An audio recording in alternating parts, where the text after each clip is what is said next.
Harold Parker, Mallory Lloyd's attorney, lived and had his office in Tempe, Arizona, 3 hours away from where Mallory used to live with Maren, her beautiful cat, in the middle of nowhere in a sprawling ranch near Williams. Mallory was a very charming and attractive woman. He never understood why she chose to remain alone. She dated a tech millionaire for a while, but it came to nothing.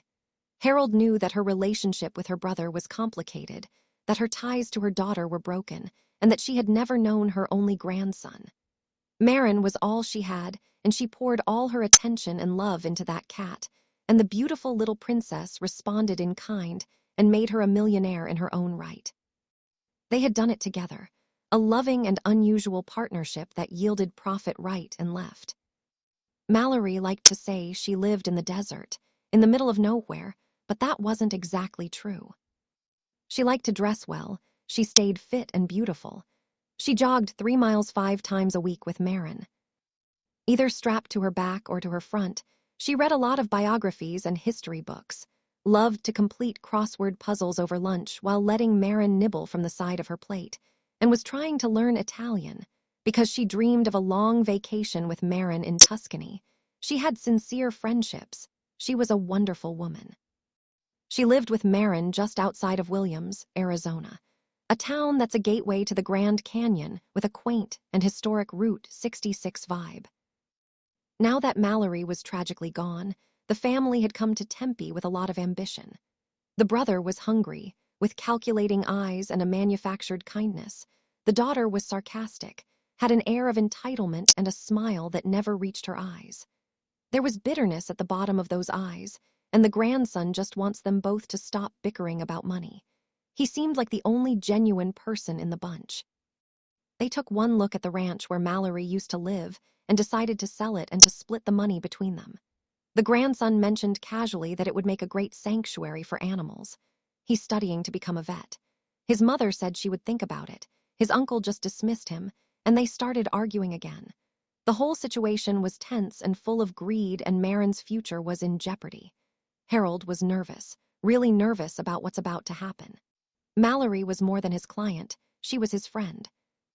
Her brother and her daughter asked about Mallory's accounts, about savings, about investments, about the deed to the ranch, and if she owned the property outright, about her business with Maren, and if it was really profitable, about the potential she truly had. No mention of Mallory, no recalling memories about her.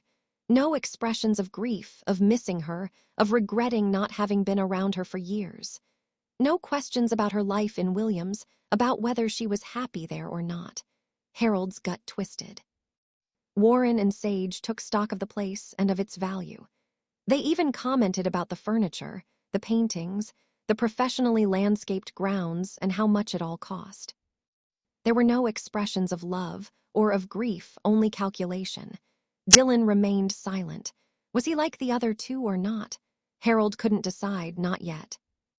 Harold missed Mallory, her contagious laughter, her warmth, her loyalty, her thoughtfulness. All of this behavior offended him. He hated how they were treating her death, her property, what she left behind, and he feared for Maren. They don't seem to care about anything but the money, he thought. Mallory would have been sick at heart and truly disgusted. He noticed that nobody asked questions about Maren, how she was doing, who had her, what would become of her. They didn't care. Harold felt sick at heart. Mallory would have been very, very angry. She loved Maren like the daughter she had lost, and was very protective of her.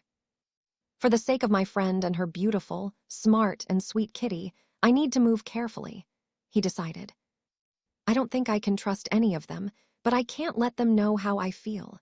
He told himself, keeping his face calm and unreadable, while he burned inside with indignation. Harold went home very worried, and as Maren came to greet him at the door, she tilted her head thoughtfully, as if she could read his state of mind. He ate little even though his wife Claire had made his favorite pasta dish. Maren was constantly on his mind, so he shared what bothered him with Claire, who had also been Mallory's best friend.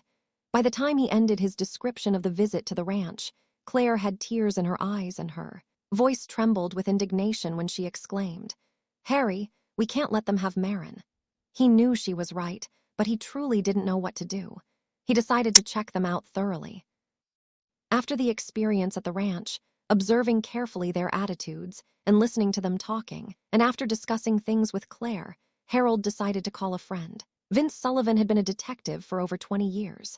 He knew many people who owed him favors, people who might know things. He also had a younger brother who still worked for the FBI. Harold didn't know why, but maybe that detail could become important if necessary. "What's up, Harry?" Vince asked. "Mallory Lloyd's family. They are here, circling around the money like a pack of coyotes." Harold answered simply, "I need you to dig." Vince didn't ask questions, they knew each other well. Harold had opportunity to use his services in cases over the years, and he had always come through. He was discreet, thorough, and when necessary, quick. "Give me a week and I'll get back to you," he answered. "I need it faster than that, Vince. We just went through Mallory's funeral, and I can only drag my feet for so many days before the reading of the will." "Understood," Vince answered. "Give me 3 days." "Okay," Harold said and ended the call. Harold walked to a window and looked at how the sun spread gold over everything. Mallory loved to run early in the morning with little Maren strapped to her. The reading of her will, he thought. How on earth am I going to stretch the time so none of them can walk away with the gold mine that is Maren? The next couple of days made Harold sweat. He tied himself up in several cases. That was not a lie. A whole lot more than usual, and dragged his feet about the reading of the will, waiting for Vince's report. Warren and Sage got impatient and left angry messages for Harold's secretary to relay to him. Dylan was silent. Harold ignored them all. He worried about protecting Maren from them, but none of them showed the slightest interest in the beautiful kitty. Maren seemed to be okay. She no longer showed signs of depression and seemed to be happy in Harold's home. She was eating well and sleeping normally, and when given a toy, she would play with enthusiasm. But he and Claire noticed how sometimes she climbed onto a windowsill and looked for a long time into the distance, as if trying to see if a particular person was coming. She had not forgotten her mom. It made both Harold and Claire sad. Vince called before the 3 days Harold had given him. His report was straightforward. Warren, Mallory's brother, was clean, but he was heavily in debt. His divorce had depleted his savings, and he was barely holding on to his practice as a dentist in North Carolina, and able to support his kids. Sage, the daughter, had failed at several businesses involved with private nursing visits on people's homes. She had heavy loans she was struggling to pay, across 4 different lenders. Dylan, the grandson, was going to school while working at the same time. He also had money problems. Maren was their ticket out of all that misery. They just didn't know it yet. They stayed at a motel, and Harold kept a close eye on them, trying to discover the level of danger that precious cat was in, and to try to figure out what he could do to protect her.